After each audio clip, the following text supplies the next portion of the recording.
Hello दोस्तों, कैसे हैं आप सब। आई होप कि आप सब बहुत अच्छे होंगे। देखिए, इसके पहले जो है हमारा क्लास 10th का एक चैप्टर कंप्लीट हो गया है। आज हम दूसरे चैप्टर का पहला वीडियो है ये, जो चैप्टर का नाम है मेरे भाई अम्ल, क्षार व लवण। ठीक है भैया। तो ये जो चैप्टर चालू करेंगे उसके पहले थोड़ा सा बेसिक जानकारी ले लेते हैं, उसके बाद चैप्टर की ओर बढ़ेंगे। ठीक है मेरे भाई। तो आइए देखते हैं थोड़ा सा क्या है कि भौतिक परिवर्तन जो है मेरे भाई, भौतिक परिवर्तन जो है मेरे भाई उसे देखेंगे। उसके बाद रासायनिक परिवर्तन हम अपना देखेंगे, तो फिर आगे चैप्टर की ओर बढ़ेंगे। ठीक है। तो देखिए वीडियो क्या है कि ठोस भौतिक परिवर्तन जो होता है मेरे भाई, भौतिक परिवर्तन में ठोस, द्रव और गैस, मतलब ये जो भौतिक परिवर्तन होगा, ठोस रहेगा उससे द्रव हो जाएगा, द्रव से गैस हो जाएगी। क्या भैया, ये भौतिक परिवर्तन होगा। जब आप भैया बर्फ को लेंगे, क्या लेंगे मेरे भाई, बर्फ ले लीजिए, उसे गर्म करेंगे, क्या करेंगे मेरे भाई, गर्म करेंगे तो वो द्रव हो जाएगी। क्या हो जाएगी भैया, द्रव हो जाएगी। और द्रव को जब गर्म करेंगे मेरे भाई तो गैस के रूप में हो जाएगी। लेकिन लेकिन मेरे भाई क्या होगा कि जो गैस को मतलब द्रव में जो हीट करेंगे तो वो क्या होगा, गैस मतलब भाप के रूप में परिवर्तित होगा। लेकिन उसी जो भाप को हम ठंडा करेंगे मेरे भाई, ठंडा करेंगे तो फिर द्रव के रूप में आ जाएगा, और फिर उसे ठंडा करेंगे तो फिर वो हमारे ठोस की अवस्था में आ जाएगी। तो क्या हुआ भैया, इसकी प्रकृति बदली क्या, ठोस है तो भैया द्रव हुआ, द्रव से फिर गैस हुआ। ये जल है मेरे भाई, जल को अगर फिर आप ठंडा करेंगे तो ठोस हो जाएगी, और जल को गर्म करेंगे तो गैस हो जाएगी, और फिर गर्म गर्म गैस को फिर ठंडा करेंगे तो द्रव, और फिर ठंडा करेंगे तो ठोस हो जाएगी। तो इसकी प्रकृति तो बदल नहीं रही मेरे भाई, प्रकृति में कोई परिवर्तन नहीं होगा मेरे भाई, कोई परिवर्तन नहीं होगा, कोई परिवर्तन नहीं होगा। क्या मेरे भाई, कोई परिवर्तन नहीं होगा, प्रकृति में कोई परिवर्तन नहीं होगा। ये होगा मेरे भाई भौतिक परिवर्तन। ठीक। और जो रासायनिक परिवर्तन होता है मेरे भाई, क्या होता है मेरे भाई, रासायनिक परिवर्तन, उसमें क्या होगा भैया, जैसे गन्ने का रस है मेरे भाई, गन्ने का रस आप तो देखा होगा मेरे भाई, आप तो देखे होंगे गन्ने का रस, क्योंकि भाई आप हमारे यहाँ तो लगाया जाता है गन्ना, क्योंकि भैया हमने तो देखा है, इसलिए कह रहे हैं आप तो गन्ने का रस देखे होंगे। तो गन्ने का रस से हम क्या बनाते हैं मेरे भाई, सिरका बनाते हैं। क्या बनाते हैं, सिरका बनाते हैं। और फिर जो है मेरे भाई, इसे जो है गन्ने के रस से जब हम सिरका बना लेते हैं, तो क्या फिर हम सिरके से गन्ने का रस निकाल सकते हैं, या फिर उसे अलग कर सकते हैं। प्रयास करिए, नहीं होगा मेरे भाई। अगर आप एक बार गन्ने के रस से सिरका बना लिए तो फिर ये सिरके से आप गन्ने का रस नहीं बना सकते। ठीक मेरे भाई। इसी प्रकार जब आप दूध लेंगे मेरे भाई, क्या दूध, अगर दूध को अगर दही के रूप में बना दिया मेरे, दही बना लिया अगर हमने, तो वो दही फिर हम दूध की तरह नहीं बना सकते। अगर हमारे पास दूध है, उसको अगर हमने दही के रूप में बना लिया, दही बना लिया, तो हम फिर दही से दूध नहीं बना सकते। इसी बात दूध, या दूध जो है मेरे भाई, दूध को अगर पनीर बना दिए हम, तो पनीर से फिर हमें दूध प्राप्त नहीं होगा। ये क्या है मेरे भाई, ये रासायनिक परिवर्तन है। क्या है मेरे भाई, रासायनिक परिवर्तन है। इसमें जो है प्रकृति जो है भैया बदल जाती है। क्या होती है, बदल जाती है मेरे भाई, इसकी प्रकृति बदल जाती है। क्या मेरे भाई, बदल जाती है। इसी प्रकार जब प्रकृति हमारी बदल जाएगी मेरे भाई, तो फिर वही वस्तु हमें प्राप्त नहीं होगा। जैसे गन्ने का रस है, अगर सिरका बना लिया हमने, तो वो फिर हम गन्ने का रस नहीं बना सकते। दूध से दही बना लिया तो फिर हम दही से फिर दूध नहीं बना सकते। ठीक है मेरे भाई। और दूध से अगर पनीर बना लिया तो हमने फिर पनीर से फिर दूध प्राप्त नहीं होगा। इसी को हम क्या कहेंगे भैया, रासायनिक परिवर्तन। इसमें इसकी प्रकृति जो है, वस्तु की प्रकृति क्या होती है, बदल जाती है। उसी में भौतिक परिवर्तन जो होता है उसकी प्रकृति नहीं बदलती। अगर हम ये मेरे भाई ठोस जो है जल लेते हैं, उसको अगर हम बर्फ करेंगे और फिर बर्फ से हम द्रव मतलब जल को प्राप्त कर लेंगे, और फिर द्रव से गैस, और गैस से फिर द्रव के रूप में हम ला सकते हैं। लेकिन अगर रासायनिक परिवर्तन की बात करें मेरे भाई, तो उसमें हम गन्ने के रस से फिर जैसे सिरका बना लिए, तो हम सिरके से गन्ने का रस नहीं बना सकते हैं। या दूध से दही बना लिए, तो दूध से दही बनाने के बाद भैया दही से फिर दूध प्राप्त नहीं कर सकते हैं। ठीक है मेरे भाई। तो ये हुआ। अब आइए अगली हेडिंग पे चलते हैं, तो इसे देख लीजिए और नोट कर लीजिए, फिर अगली हेडिंग पे चलते हैं। तो देखिए भाई, क्या हुआ कि भौतिक परिवर्तन और रासायनिक परिवर्तन तो हो गया मेरे भाई। अब अगली हेडिंग क्या है मेरे भाई, कि पदार्थ, पदार्थ मतलब द्रव्य। क्या भैया, द्रव्य मतलब पदार्थ। पदार्थ क्या होता है, तो भैया पदार्थ देखिए, वह तत्व जो स्वयं का भार, द्रव्यमान, क्या भैया, स्वयं का भार रखता है, स्थान घेरता है। भैया स्वयं का भार रखेगा, क्या करेगा मेरे भाई, स्वयं का भार रखता है, मतलब द्रव्यमान जो होता है मेरे भाई, और स्थान घेरता है, कुछ न कुछ स्थान घेरता है, उसे क्या कहते हैं भाई? पदार्थ कहलाता है। वह क्या कहलाता है मेरे भाई? पदार्थ। क्या? पदार्थ। वह तत्व जो स्वयं का भार रखता है, उस या कुछ न कुछ स्थान घेरता है, तो वो क्या कहलाएगा मेरे भाई? पदार्थ कहलाएगा। और पदार्थ मुख्य रूप से कितनी अवस्थाएं होती भैया? पदार्थ की अवस्थाएं जो होती हैं, मुख्य रूप से कितनी अवस्थाएं होती हैं? तो हो गया भैया कि पदार्थ की मुख्य रूप से अवस्थाएं, पदार्थ पदार्थ मुख्य रूप से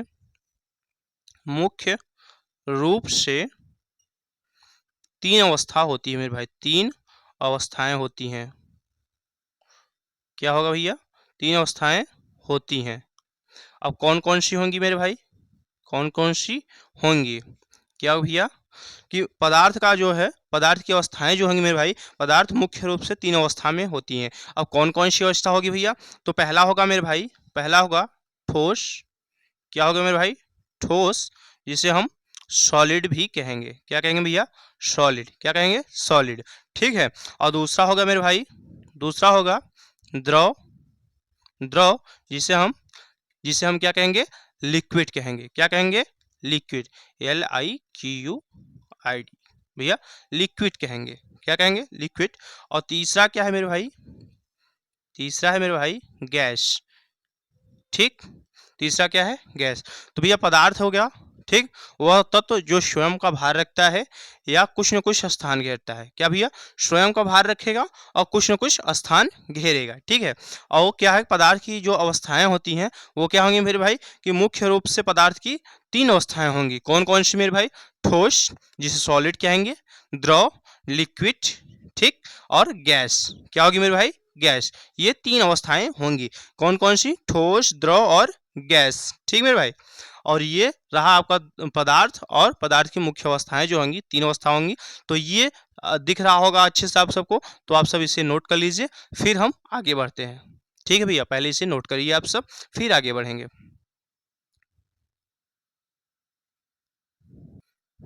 तो देखिए भैया, उसके बाद हम क्या देखेंगे? ठोस, द्रव और गैस। इसमें देखेंगे क्या भैया? इसकी परिभाषा नहीं, ऐसे शॉर्ट में देख लीजिए कि आकार आयतन, आकार आयतन क्या होगा, इसके हिसाब से आप देख लीजिएगा, हम बताते हैं आगे। चलिए, ठोस में देखिए क्या होता है मेरे भाई? आकार जो होता है उसका, आकार और आयतन। क्या मेरे भाई? आकार और आयतन दोनों क्या होता है भैया? निश्चित होता है। क्या होता है? निश्चित होता है। निश्चित होता है। ठोस का मेरे भाई क्या होगा? कि आकार भी और आयतन भी निश्चित होगा। क्या होगा? निश्चित होगा। और उसके बाद मेरे भाई क्या होगा? कि द्रव का जो होगा भैया, द्रव का जो होगा, आकार जो होता है भैया अनिश्चित होता है। आकार अनिश्चित होता है। अनिश्चित क्यों होता है मेरे भाई? क्योंकि ये द्रव जिस पात्र में आप रखेंगे उसका आकार ले लेगा। अगर द्रव मतलब जल, अगर आप ग्लास में रखते हैं तो वो ग्लास का आकार लेगा। अगर कटोरी में रखेंगे तो कटोरी का आकार लेगा। अगर बड़ा पात्र में रखेंगे, कोई बड़े पात्र में रखेंगे, तो भैया उसका आकार ले लेगा ये द्रव। तो द्रव का आकार निश्चित नहीं होगा, जबकि आयतन जो है मेरे भाई, आयतन निश्चित होगा। क्या होगा? आयतन निश्चित होगा। अगर हम 1 लीटर पानी लेते हैं भैया, तो 1 लीटर ही रहेगा, चाहे आप ग्लास में रखिए या किसी बड़े पात्र में रख लीजिए या कटोरी में रख लीजिए, उसकी मात्रा नहीं, आयतन नहीं बदलेगा मेरे भाई, आयतन निश्चित रहेगा, 1 लीटर ही रहेगा वो। उसके बाद मेरे भाई गैस। गैस की भैया क्या होगी? आकार और आयतन दोनों क्या होगा? अनिश्चित भैया, निश्चित नहीं होगा, अनिश्चित होगा। अनिश्चित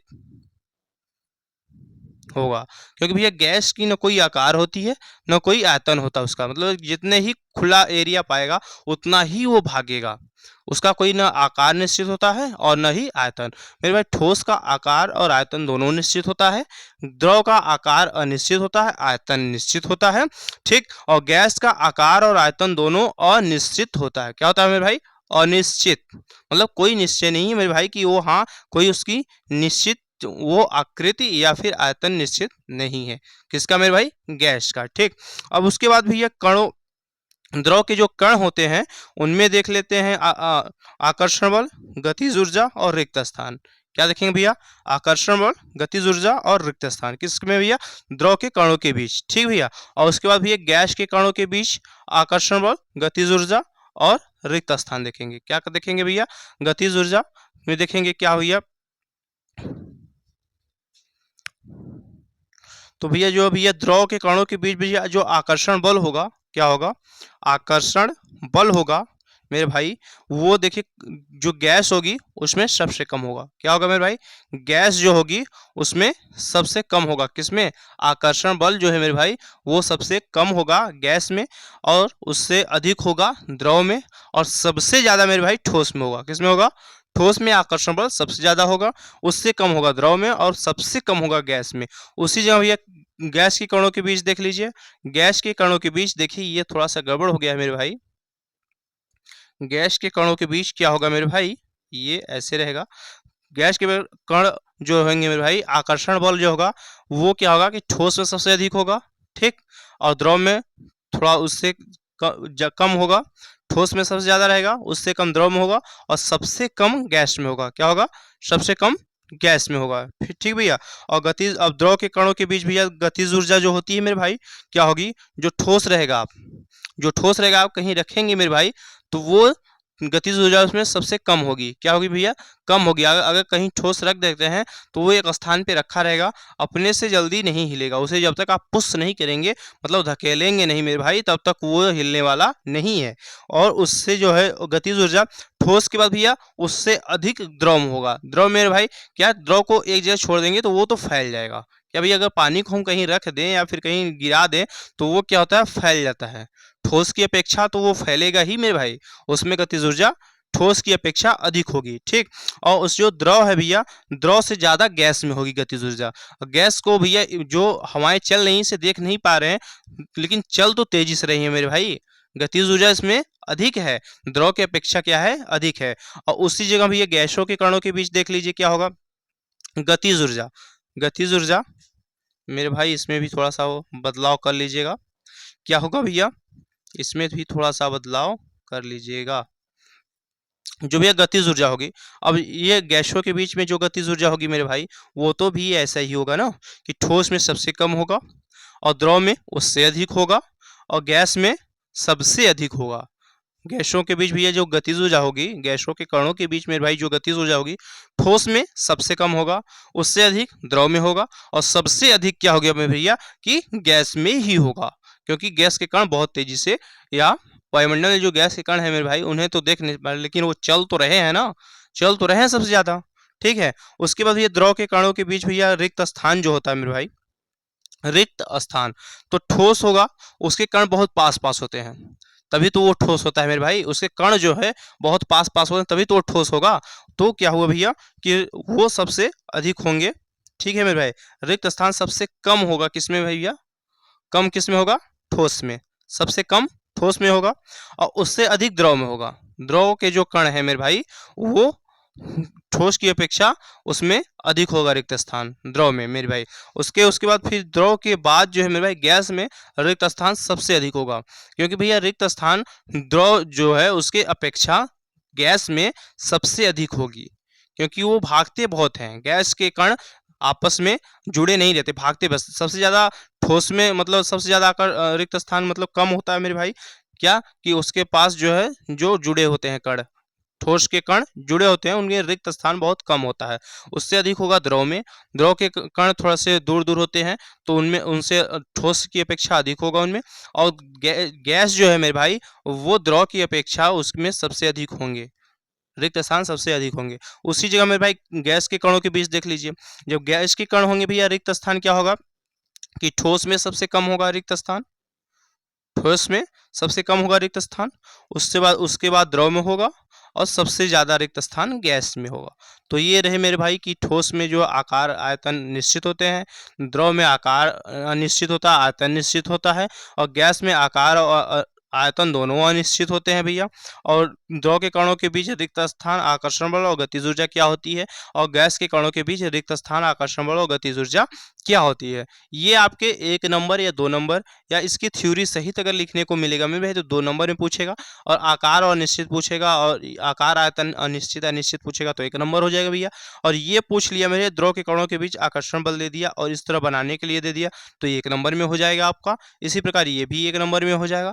तो ये क्लियर कर लीजिए आप सब नोट कर लीजिए। उसके बाद हम अगली हेडिंग पे बढ़ते हैं, तो आपको दिख रहा हो तो पहले से नोट कर लीजिए।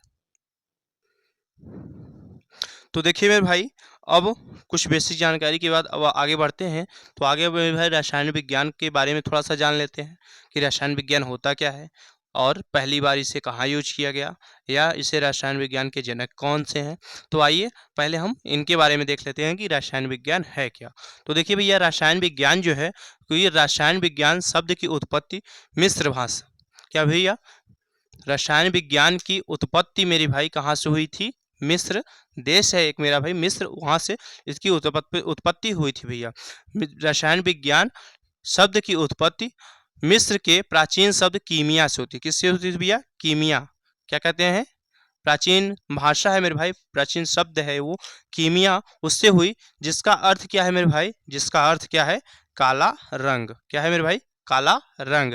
रसायन विज्ञान शब्द की उत्पत्ति मिस्र के प्राचीन भाषा कीमिया से हुई, जिसका अर्थ क्या है मेरे भाई? काला रंग। ठीक। और उसके बाद आगे क्या है मेरे भाई? आगे क्या है कि मिस्र के लोग काली मिट्टी को कीमी कहते थे। क्या कहते हैं भैया? जो मिस्र के लोग होते थे, मिस्र एक देश है मेरे भाई, वहाँ के जो लोग होते थे वो क्या कहते थे? काली मिट्टी को कीमी कहते थे। क्या कहते थे? कीमी कहते थे। और प्रारंभ में रसायन विज्ञान के अध्ययन को कीमेटिक, क्या भैया? केमेटेकिंग, केमेटेकिंग कहा गया। क्या कहा गया भैया? केमेटेकिंग। ये जरूर रखिएगा कि क्या प्रारंभ में रसायन विज्ञान के अध्ययन को क्या कहा गया भैया? केमेटेकिंग कहा गया। ठीक है मेरे भाई, ये रहा। और उसके बाद क्या है मेरे भाई? तो ये हुई रसायन विज्ञान। क्या भैया कि रसायन विज्ञान की उत्पत्ति मिस्र के प्राचीन शब्द कीमिया से हुई, जिसका अर्थ क्या है मेरे भाई? काला रंग। ठीक है। और मिस्र के लोग काली मिट्टी को केमी कहते थे। क्या कहते भैया? केमी कहते थे। और प्रारंभ में रसायन विज्ञान के अध्ययन को केमेटेकिंग कहा गया। ठीक है मेरे भाई। और रसायन विज्ञान के जनक जो थे मेरे भाई, कौन थे? रसायन विज्ञान के जनक थे लेवायसियर। क्या थे भैया? लेवायसियर। क्या थे मेरे भाई? लेवायसियर। ये थे मेरे भाई रसायन विज्ञान के जनक। क्या थे मेरे भाई? रसायन विज्ञान के जनक थे लेवायसियर। ठीक है। तो इतनी जानकारी जो है पहले ही वीडियो में अगर इतनी जानकारी मिल गई, इसके आगे जो है मेरे भाई अम्ल के बारे में हम पढ़ेंगे, क्योंकि हमारे चैप्टर का नाम ही है अम्ल क्षार लवण। क्या मेरे भाई? अम्ल क्षार लवण। तो अब अगली वीडियो में भैया अम्ल के बारे में पढ़ेंगे। अम्ल क्या होता है, अम्ल के गुण क्या होते हैं, अम्ल कितने प्रकार का होता है, ये सारी जानकारी अगली वीडियो में हम देंगे। और आज के लिए ये वीडियो इतना ही रहेगा। और वीडियो अच्छा लगा हो तो वीडियो को लाइक, चैनल को सब्सक्राइब कर लीजिएगा और अपने दोस्तों तक शेयर करना ना भूलें। और फिर मिलते हैं अगली वीडियो में। तब तक स्वस्थ रहिए, मस्त रहिए। जय हिंद, जय भारत।